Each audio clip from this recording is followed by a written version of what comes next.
కడప జిల్లాలో వైసీపీ పరిస్థితి ఇప్పుడు దోచుకున్నవాడు దోచుకున్నంత, పంచుకోవడంలో తలెత్తిన గొడవలతో చంపుకున్నవాడు చచ్చినంత అన్నట్టుగా తయారైంది. గత 5 ఏళ్ల అధికార అండతో జగన్ బినామీలు సాగించిన భూదందాలు, అక్రమ సంపాదన ఇప్పుడు వారి ప్రాణాలకే ఎసురు పెడుతున్నాయి. బయట వారితో ఫ్యాక్షన్ గొడవలు పడే సంస్కృతి పోయి ఇప్పుడు దోచుకున్న సొమ్ము పంపకాల్లో తేడాలు రావడంతో సొంత మనుషులనే వేటాడి చంపుకునే స్థాయికి ఈ బినామీ ముఠాలు చేరుకున్నాయి. మాజీ డిప్యూటీ మేయర్ నిత్యానందరెడ్డికి అత్యంత సన్నిహితుడు, ఆయన బినామీ వ్యవహారాలన్నీ చూసుకునే రైట్ హ్యాండ్ పెద్ద దస్తగిరి హత్యే ఇందుకు నిదర్శనం. నిత్యానందరెడ్డి బినామీగా దస్తగిరి పేరు మీద ఉన్న 100 కోట్ల భూములను తిరిగి ఇవ్వమని అడగడం, అందుకు దస్తగిరి నిరాకరించడమే ఈ రక్త చరిత్రకు దారితీసింది. హత్య అనంతరం దస్తగిరి ఇంట్లో పోలీసులు జరిపిన సోదాల్లో ఏకంగా 400 కోట్ల విలువైన ఒరిజినల్ ఆస్తి పత్రాలు దొరకడం అందరినీ విస్తుపోయేలా చేసింది. ఒక సామాన్య కార్యకర్త దగ్గర ఇన్ని 100 కోట్ల ఆస్తులు ఉన్నాయంటే దాని వెనుక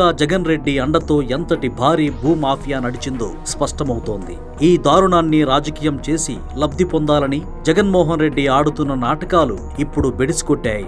నిందితుడు నిత్యానందరెడ్డి పక్కా వైసీపీ నేత అని తెలిసి కూడా దస్తగిరి ఇంటికి వెళ్లి పరామర్శించడం ద్వారా దీన్ని రాజకీయ హత్యగా చిత్రించే కుట్ర జగన్ చేశారు. నిత్యానందరెడ్డిని టీడీపీ మనిషిగా చూపేలా జగన్ ఆడుతున్న నాటకంపై స్థానికులు నవ్వుకుంటున్నారు. నిత్యానందరెడ్డి టీడీపీ వాడైతే మరి అతని కింద పనిచేసే దస్తగిరి వైసీపీ కార్యకర్త ఎలా అయ్యాడు? అసలు నువ్వు పరామర్శించడానికి ఎందుకు వెళ్లావు జగన్ అన్న కనీస లాజిక్ లేని ప్రశ్నలకు జగన్ దగ్గర సమాధానం లేదు. సినిమాల్లో చూపించిన మాదిరిగానే ఒకరిని స్వయంగా హతమార్చి మళ్లీ ఓట్ల కోసం వాళ్ల ఇంటికే పరామర్శకు వెళ్లడం జగన్ నైజమని కడప ప్రజలే బహిరంగంగా చర్చించుకుంటున్నారు. ఒకవైపు బినామీల గొడవలు ఇలా ఉంటే, మరోవైపు జగన్ తమ్ముడు అవినాష్ రెడ్డి, మేనమామ రవీంద్రనాథ్ రెడ్డి మధ్య సాగుతున్న కోల్డ్ వార్ పార్టీని నిలువున ముంచుతోంది. జిల్లా అధ్యక్షుడిగా ఉన్న రవీంద్రనాథ్ రెడ్డికి డబ్బుపై ఉన్న విపరీతమైన మమకారం, ఎవరినీ కలుపుకుని వెళ్లని తీరుతో కార్యకర్తలు విసిగిపోయారు. అవినాష్ రెడ్డి కూడా మేనమామకు భయపడి కొన్ని నియోజకవర్గాల వైపు కన్నెత్తి చూడలేకపోతున్నారు.